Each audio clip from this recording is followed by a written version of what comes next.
Welcome to my channel. আজ করবো আমি ড্রাগন ফল মাখা। তো আমি ড্রাগন ফলটা ভালো করে ধুয়ে কেটে নিয়ে আসি, চলুন। দেখো গাইস, লাল টকটক করছে, কত সুন্দর দেখতে, কালারটা পিঙ্ক কালার একদম। এই পিঙ্ক কালারটা খেতে সব থেকে বেশি ভালো লাগে।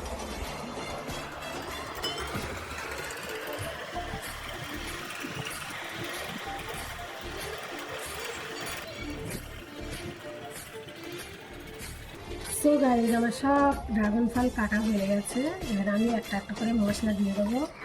এখানে আছে চাট মশলা, চিনি অল্প করে, বিট লবণ, সাদা লবণ মিক্সড আছে, এখানে জিরে মরিচ আছে। আমি সবগুলো একসঙ্গে দিয়ে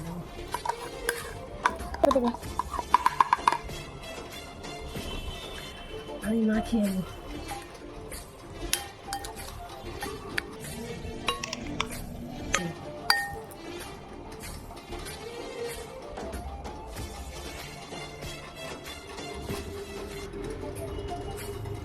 দেখি কেমন হয়েছে।